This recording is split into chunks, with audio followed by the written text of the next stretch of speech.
L'uniforme, une longue tradition de sourire, de patience, d'héroïsme aussi, auréole la profession d'infirmière.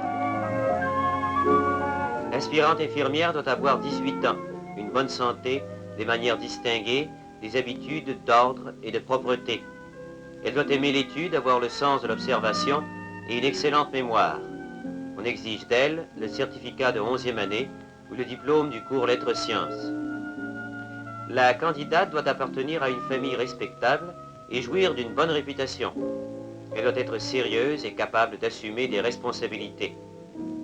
Elle doit prévoir que ses 3 années d'études lui coûteront environ 500 $, qu'elle dépensera en frais d'inscription, en achat d'uniformes et de manuels, en contribution à diverses associations, etc. L'école lui donne les cours théoriques, cliniques et pratiques, la pension, le logement et le blanchissage. Elle reçoit pour ses services à l'hôpital une somme de 10 $ par mois.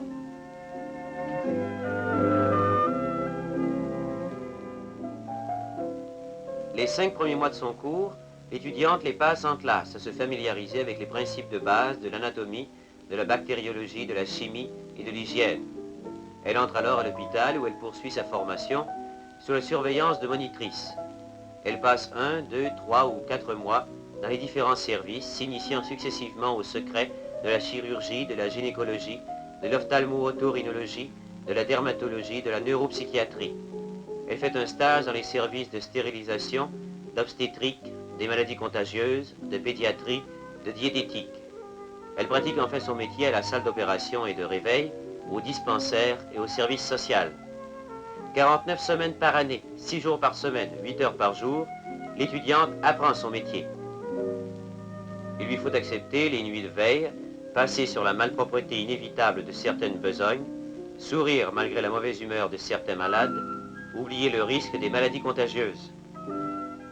Or, une jeune fille a besoin, pour s'épanouir, de vivre dans une atmosphère de joie, d'équilibre. C'est cette atmosphère que l'école d'infirmière essaie de créer autour de la jeune étudiante, en dehors des heures de cours. C'est aussi cette atmosphère que l'association des étudiantes essaie d'entretenir en organisant des jeux et des réunions. En plus de passer régulièrement des examens comme toutes les étudiantes à la fin de ses études, l'élève des écoles d'infirmières doit se présenter devant une commission de l'Université de Montréal et subir un examen portant sur la matière des 3 années. Sa licence d'infirmière lui est accordée par la Corporation des infirmières. Le métier est dur, les études sont difficiles. Et pourtant, beaucoup de jeunes infirmières, une fois diplômées, entreprennent d'autres études, soit en hygiène publique ou industrielle par exemple, ou alors elles deviennent infirmières visiteuses, ou encore elles se spécialisent dans l'un des services de l'hôpital, salle d'opération, pédiatrie, etc.